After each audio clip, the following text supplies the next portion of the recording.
Godmorgen og velkommen til Morgenmagasinet Radio Clausen. I dag skal vi høre om topnyhederne i Paris. Og vi har min retsreporter med herinde, Emma Walter. Goddag, Emma. Godmorgen.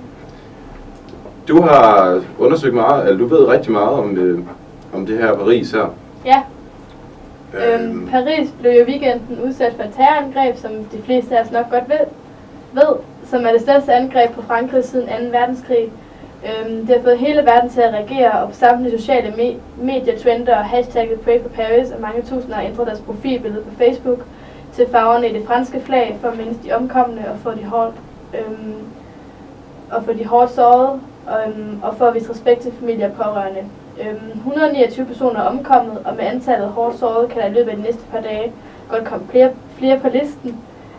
Den franske premierminister Manuel Valls har sagt, at den franske regering vidste besked om, at der var et terrorangreb på vej, og han siger også, at der er kendskab til flere angreb, ikke kun mod Frankrig, men i hele Europa. Lige præcis. Men hvorfor tror du egentlig, at det er lige præcis ramt Paris? Frankrig fører jo krig i Syrien, og derfor har IS bombet flere steder i Frankrig og skudt en masse civile ved caféer til en koncert for at skabe frygt mellem de civile. Og IS har også i en officiel erklæring taget skylden for de blodige angreb i Paris. Ja. Men hvorfor har vil de overhovedet alt det her IS? Hvorfor gør de det mod befolkningen? Hvorfor det er jo ikke kun Frankrig, vi snakker om her. Vi snakker om, de gør det også i Syrien, hvor de fleste af dem umiddelbart kommer fra. Men hvorfor gør de det her? Altså IS, de vil gerne have verdensherredømmet og kontrollere hele verden.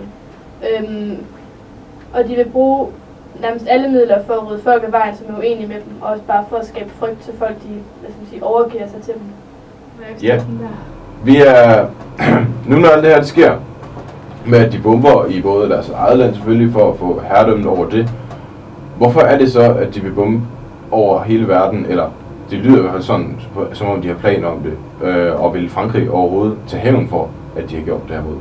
Frankrigs præsident François Hollande, han har i en pressemeddelelse sagt, vi er i krig, og derfor vil vi tage ekstraordinære forholdsregler. Vi vil handle, og vi vil angribe denne fjende for at tilindengøre dem. Det gælder både Frankrig og Europa for at forfølge dem, der har begået denne handling, men også i Syrien og Irak. Så de har nok en eller anden idé om, at de vil tage en eller anden form for hævn, fordi de kan jo ikke bare stå stille og bare lade det ske. Nej, det er klart. Men vi har simpelthen ikke mere tid til dig der, Emma Walter. Nej, det er trist. Hej hej. Hej hej.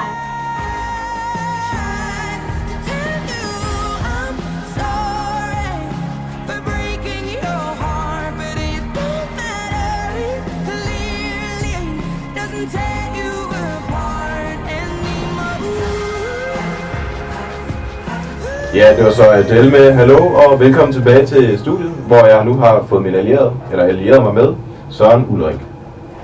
Og vi skal tale lidt om retsforbeholdet her. Ja. Og der er faktisk måske en del, hvis vi er unge lyttere, der måske ikke lidt ved, hvad retsforbeholdet handler om. Så kan du egentlig bare lige starte med at fortælle lidt om det? Ja, retsforbeholdet det blev i 93 igen indført på grund af, at man valgte at stemme nej til en masse EU-regler. Og så lavede regeringen nogle forbehold, forsvarsforbeholdet og euroforbeholdet og så også retsforbeholdet.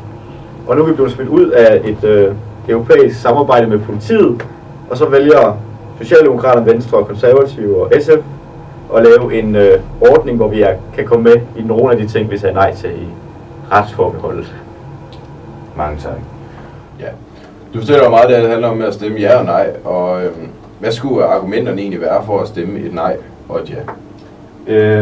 Partierne, der vil sige ja, Socialdemokratiet, Venstre, de siger, at vi skal forblive i Europol og være med i terrorbekæmpelsen og bekæmpelsen mod cyberkriminalitet, pædofili. For det er sådan alle ting, det er vi imod, så alle kan sige ja, vi får et tryk af Danmark. Mens nej-partierne siger, at nu bliver politikken om ret ikke bestemt i Danmark, men i EU. Så er der jo også meningsmålinger, og det laver de op til hele tiden.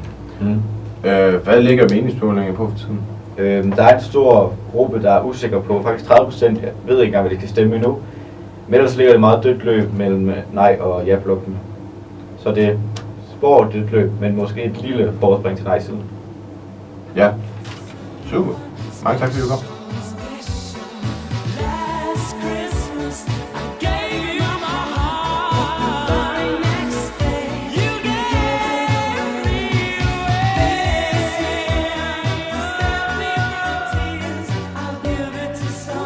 Yes, det var Wham med The Edge of Heaven, så man kommer rigtig godt i julestemning. Nu til noget helt andet. Vi har Per Nielsen med i studiet i dag, og han skal tale lidt om i bogen To Kill a Mockingbird. Og der går lidt rygter om, hvordan den her bog den er skrevet og sådan noget. Hvad tror du egentlig, der inspirerede dig til at skrive den?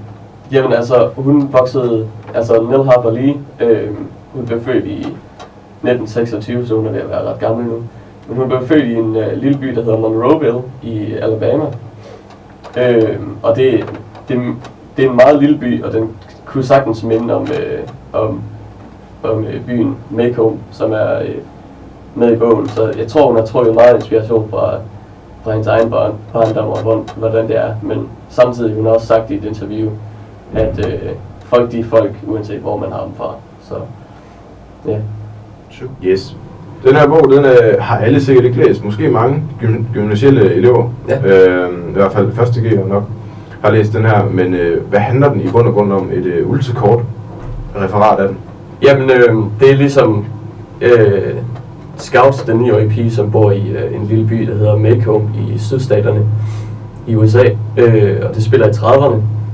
Og hun lærer ligesom lektion af sin far, som er advokat, at det er ligesom forkert at dømme en bog på dens omslag, og at straffe folk, som egentlig har gjort noget godt, også selvom det måske ikke er helt lovligt, så er der ingen grund til at slå ned på de folk, som har gjort noget godt. Nu er der citatet To Kill a Mockingbird i den første bog her. Kommer det på nogen måde med i toeren? Jeg tror vel stadig, at det er Atticus' mening, men altså den næste, den hedder jo så Sæt en vagtpost ud, og jeg tror egentlig, det kommer til at være det nye citat, ligesom det var overskriften i den sidste, så tror jeg, det har noget med det at gøre, og jeg tror også, de er meget forskellige egentlig, fordi vores hovedperson er vokset op nu, hun er ikke en 9-årig pige længere. Nej, men det er stadig den samme hovedperson, som det handler om igennem. Det er stadig den samme hovedperson, men det bliver fortalt fra en tredje persons vinkel den her gang, i stedet for fra hendes synsvinkel. Okay. Når du laver sådan en anmeldelse her, så skal du også kunne blive til sidst en vurdering af den, og hvis du skulle ud af 5 stjerner, hvor mange vil du så give? Den er helt klart 4-5 stjerner værd. Den er super godt skrevet, og man får virkelig det indtryk, at den er skrevet af en 9-årig pige. Så det er helt klart en af de højeste. Du synes simpelthen bare, at den er i tip-top og velskrevet? Den er super god. Ja, den. Jeg ved hvad, så har vi ikke mere til dig, Ben Nielsen. Tak for i dag. Jo, hej. Det var alt, hvad vi havde i dag til Radio Clausens morgenmagasin her. Vi håber, det bliver bedre i morgen.